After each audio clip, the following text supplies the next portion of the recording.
Tonight on PhillyCAM Voices, we have a segment on 1838 Black Metropolis, also youth and civic engagement, and an in-studio interview with Yusef Dahl, CEO of the Century Promise. Good evening, and thank you for tuning in to PhillyCAM Voices. I'm your host, Chinchilla Jonicia.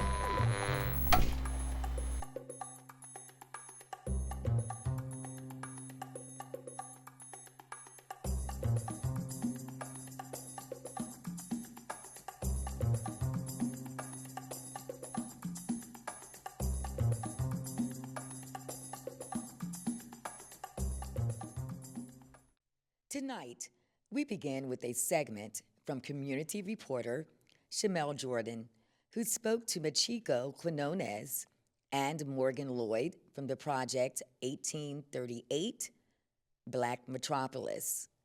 Let's see how they bring history to life from a woman's perspective. The reason that we started 1838 was finding things that shocked me. And it was a shocker because I have a degree in African American studies and never heard any of this about what was happening in Philadelphia. I also felt a little bit betrayed, and I think I took that betrayal and just turned it into more energy. And it was the volume of people that really surprised me. I found out there were 600 businesses, black-owned businesses in 1838. I thought to myself, well, there had to have been thousands of people to support those businesses. And then I looked at the census and I was like, there were thousands of people. And so that was just amazing to me. Like, I'm going to map this. I want to see where everybody is because honestly, the grid hasn't changed here in Philadelphia. So I can stand on this corner like I'm standing in front of ICY. And I can imagine Octavius Cato and Fanny Coppin because the school's still here, the corner's still here. And so why aren't we recreating these lives and recreating this energy that existed? And then I bumped into Morgan, and then we just became sort of, I call it quantumly entangled. And then eventually we had the opportunity to give a walking tour. And then we became a 501c3 because the walking tour became our call to fame.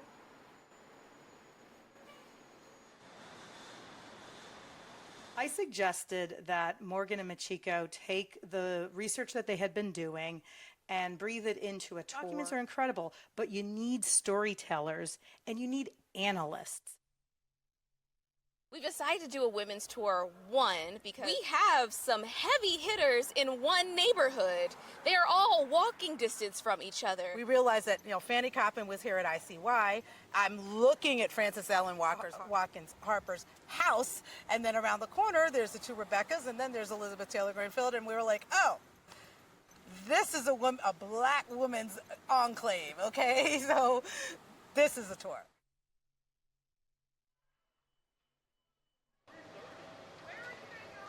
Elizabeth Taylor Greenfield, better known as the Black Swan, was a phenomenal operatic singer who was raised in Pennsylvania and was internationally renowned, so much so that she performed frequently in front of the Queen of England.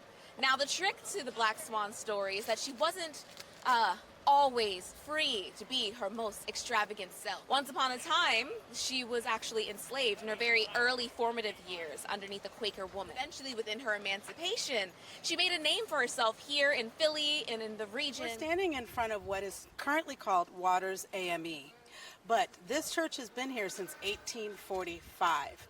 It was one of the first Baptist churches in the city. It was originally called Shiloh Baptist. So all of that you see behind me was built with black dollars. Elizabeth Taylor Greenfield claimed this church and became the leader of the worship team, but also taught music to the kids in the school that they had here. Elizabeth and Taylor Greenfield and Frances Ellen Watkins Harper literally lived 2 blocks away from each other. Frances Ellen Watkins Harper, we're standing in front of her house. She was a passionate anti-slavery advocate and someone who took all of that passion around protecting black people both before and after the Civil War into her writings. And she became a prolific author. Many of her books were written right here at this home. She's originally from Baltimore, had somewhat of a difficult early life even though she was born as a free woman. And she was able to publish her first poem in Baltimore when she was 16 years old. What's interesting about her is that she just decided in a time, 1840s, when women were supposed to do the thing they were supposed to do, which is to get married and have children. And instead of doing that, she kept writing. And she kept writing until she was 35. And then she got married. So that was pretty difficult for her. She came back to Philly. And eventually she was able to buy her own home. And this home she bought in 1871. They held events together. We noticed one in the archives really recently that was taking place at Mother Bethel AME, where Elizabeth Taylor Greenfield, she was the opening and closing performance. And then Frances Ellen Watkins Harper, she gave a poem or a speech to follow suit. That a lot of times there's focus on exceptional individuals like William Still, but then you're not looking at the community of people and what they did as well. So we're trying to elevate those stories of what Morgan calls the extraordinary ordinary. The work that Morgan and Machiko are doing weaves together the documents, and then they do imaginative storytelling that helps you feel the drama. They're incredible. 2, 1. 1838 Black Metropolis! Woo! Reporters Tim Milloway and Tom Coyle sat down at Carpenter's Hall in Philadelphia to interview this remarkable student, not only excelling in her studies, but also shaping the future in education in Pennsylvania. Meet Nanya Bhatia. The future of our world depends on the voices of today's youth. Youth involvement in government and education empowers young people to become active citizens, critical thinkers, and innovative problem solvers. By providing young people with a platform to voice their opinions, share their ideas, and participate in decision-making processes, we are cultivating the next generation of leaders who will shape the world for the better. Nana Bhatia, a junior at Westchester East High School, is a dedicated and passionate young leader who is committed to making a positive impact on her community. Nana tells us about her journey and impact as one of 2 student representatives to the Pennsylvania State Board of Education. My name is Nana Bhatia. I am a junior at Westchester East High School in Westchester, Pennsylvania, and I am this year's junior student representative to the Pennsylvania State Board of Education. Tell us about some of the projects and initiatives you have been involved in. My friend and I thought it would be cool if we started something called Made in Melton, where we taught these little kids like business opportunities. So we had an after-school program where we taught the Melton Center students business basics like entrepreneurship, marketing, finance, just like what they are, what do you do with them, like how do you figure out your way through that, how could you have a career in any of those areas. Speak Sprouts is an organization. We set out to improve reading literacy rates for young students in Pennsylvania. Students ranging all over southeastern Pennsylvania. So we have kids from Westchester, we have kids from Philadelphia, we have kids from the areas outside of Philadelphia, so all around. And we give these students workshops on teaching them speech and debate basics. What do you think are the most important qualities for a successful young leader? I think one of the most important qualities, I say this a lot, but I really like I don't know if you've ever heard of the idea of servant leadership. That's an idea where leaders are supposed to serve the people that they are leading. When I think about being a leader and when I'm trying to lead something and thinking about something, I always think about that idea of servant leadership and how what I'm doing and how I'm saying things and what I'm asking people to do, how that connects to what the people actually need. How can young people get involved in civic engagement and make a difference in their communities? There's a lot of local politicians, like state representatives, state senators, that are always looking for people to help them, always looking for volunteer opportunities. You could say volunteer at a ballot. I know a lot of my friends, people I know, volunteered as a ballot counter for the past election, and I think there's a lot of volunteer opportunities that you could also do just to get involved. There's also a lot of organizations out there that help, there just to help young people get involved in civic engagement. The Institute for Youth and Policy, that's one I know, they do a lot to help students get involved in civic engagement, teach them about civic engagement.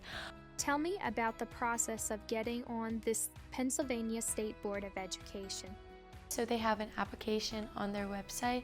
It's on pasc.net. Within the application, I needed to get 2 letters of recommendation, one from my teacher and one from my principal, as well as providing my resume and also providing 2 essays. And I always have been interested in education and educational policy.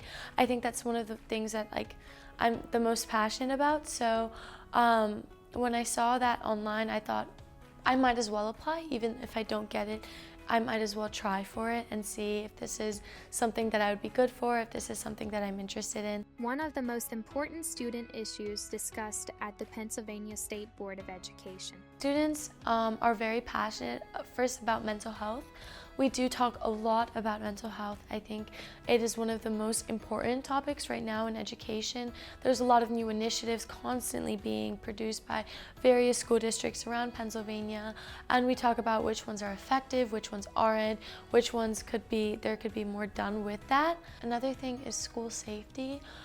Students are, of course, very, very concerned about how prepared their school is, how prepared they are, what their school district, what the school boards are doing to protect them. And then we also talk a lot about food security. So Governor Shapiro, I know, is also very passionate about it. Students for education in Pennsylvania are very passionate about it too. So we all avidly talk about food security, how we can improve that, make it more equitable.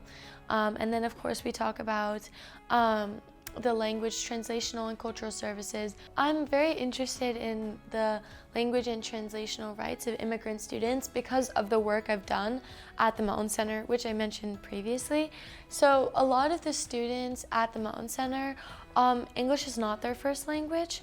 And so when I'm providing academic support to these children, I can see how much they struggle understanding their assignments, understanding what they're supposed to do. And so I think I became a lot more passionate about it because I realized, well, there's a lot of things that we can do about this in my local community in Westchester and just in Pennsylvania in general that we can improve on. This is something that I think Pennsylvania as a whole can work on. So kind of stemming from the Mountain Center and working with those students, that's how I became passionate. Joining us live in studio, community reporter Angelica Saunders and CEO Yusef Dal of the Century Promise.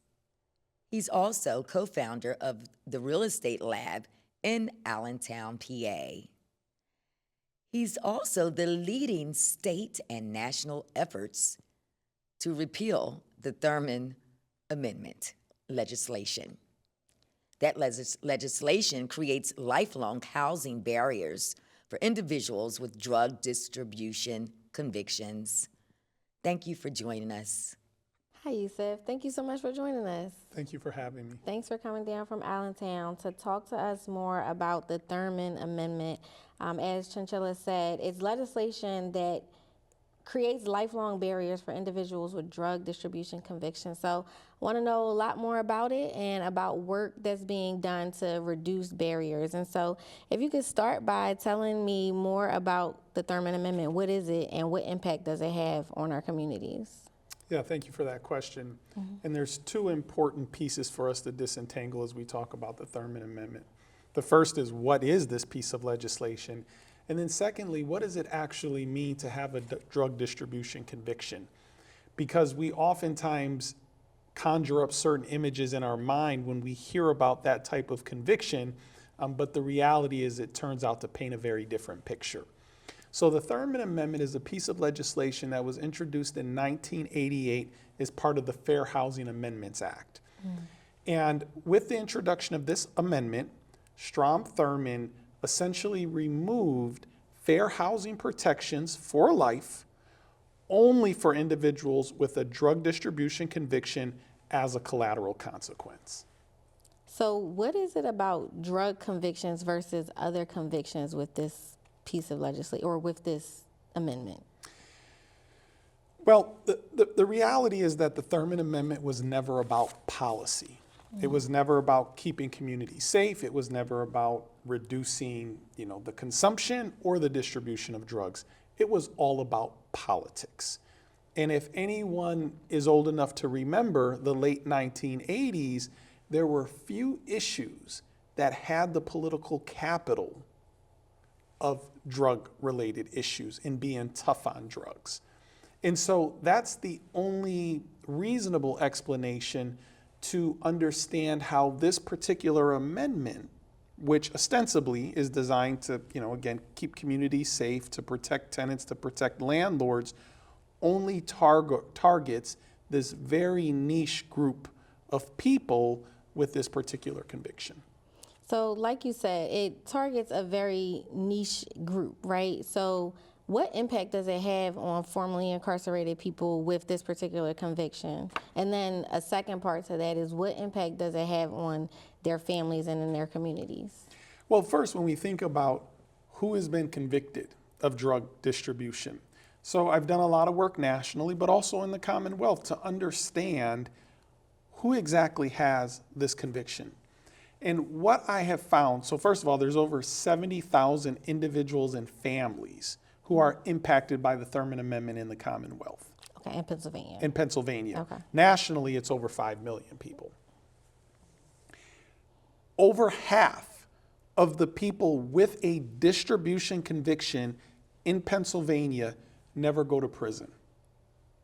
So what does that tell us? That you have this conviction, but you don't go to prison. Well, it suggests that perhaps you were convicted of possession with the intent to deliver marijuana, a substance that perhaps, isn't as deserving of a harsh prison sentence. Or it suggests that you were caught with a relatively small amount of drugs. And it's important for your viewers, for our community, and more importantly, our policymakers, to understand that when you're caught with a relatively small amount of drugs, what determines whether or not you're charged with a simple possession charge or a possession with the intent to distribute, which of course would then trigger the Thurman Amendment. And that distinction often comes down to prosecutorial discretion, and it comes down to how robust is your legal defense. How strong and how powerful of an attorney can you hire? And that is the difference between having your fair housing protections removed for the rest of your life or just having a simple possession charge. Right. So it's fair to say that someone, maybe facing these charges, going through the system, and, then, as you had mentioned, the Thurman Amendment is triggered, and they don't even realize that the barrier that it will cause them down the line when it comes to housing. So can you talk to me about what, I want to paint a picture of what the reality would be for someone who has one of these convictions that would trigger the Thurman Amendment, and now they go to apply for an apartment or go to apply for some sort of housing. What would happen to them that would not happen to other people? So I can speak to that from firsthand experience because I have been directly impacted, and my family has been directly impacted by the Thurman Amendment. So 25 years ago, when I was 18 years old, I was convicted of possession with the intent to deliver a controlled substance. I was sentenced to 10 years in prison, and I served 5.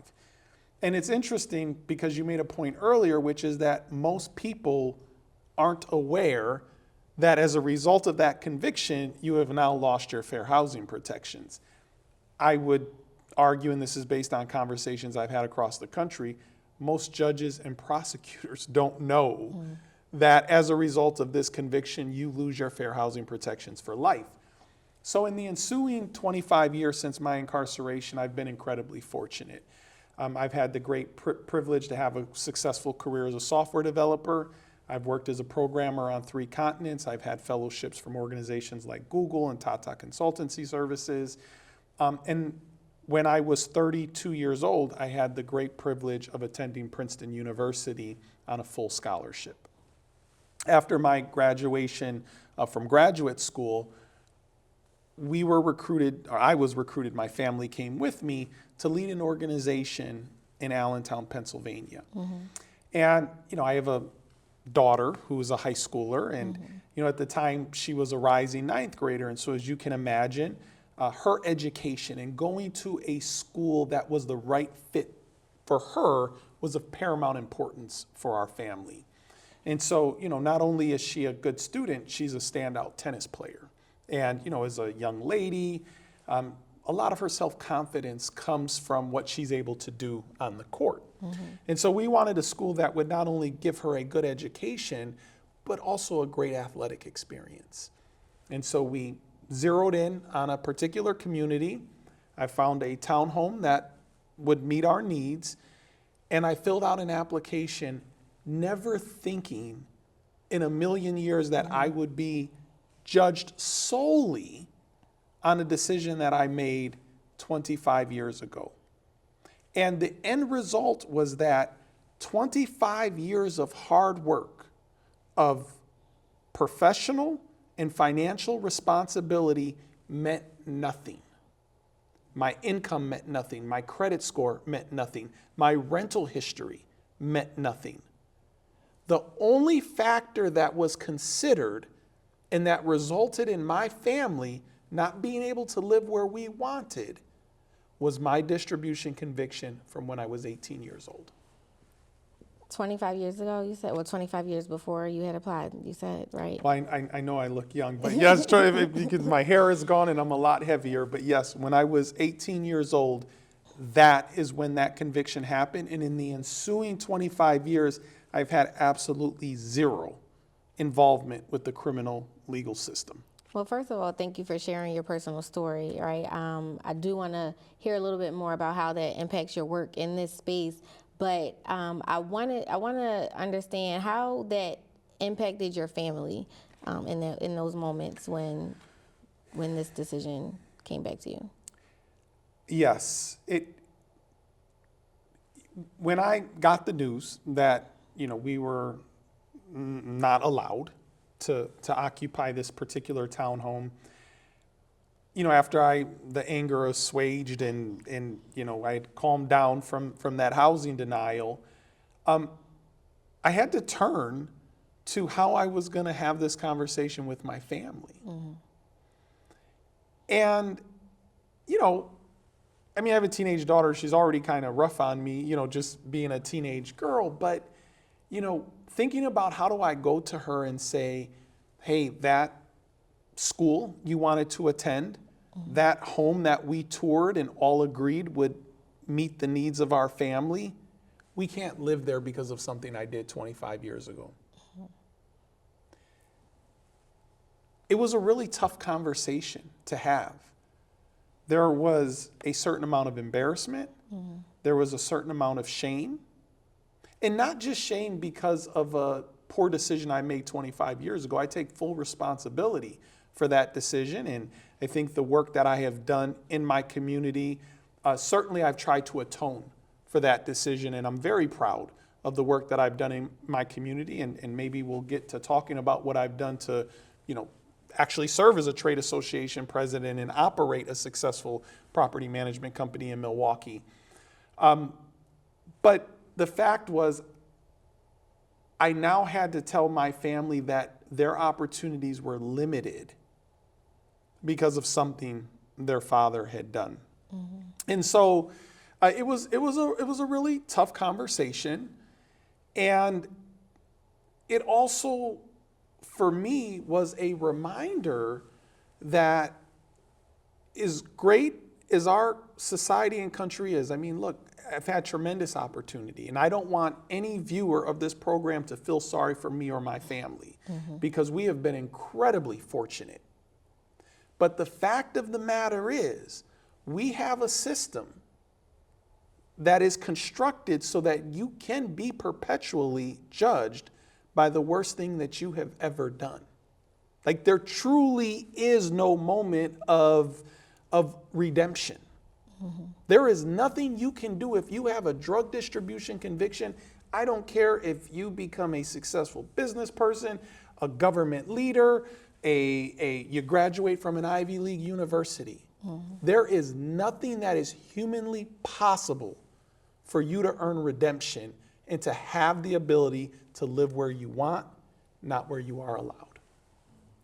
Powerful, powerful story. But now let's talk about what's being done. What are we trying to do about it? Yes, and where? I'm excited about this.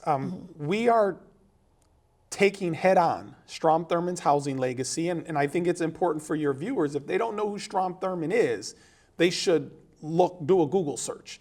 Because when I tell you that this legislation disproportionately impacts people of color, on average, Yeah, 1 minute. Black Americans are 5 times more likely to have this conviction than white Americans.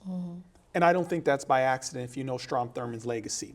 So I'm thrilled to announce at the federal level, the Fair Future Act has been introduced by Senator Cory Booker and Congressman Maxwell Frost. And in the Commonwealth, we will be introducing a bill soon to repeal this artificial barrier to housing.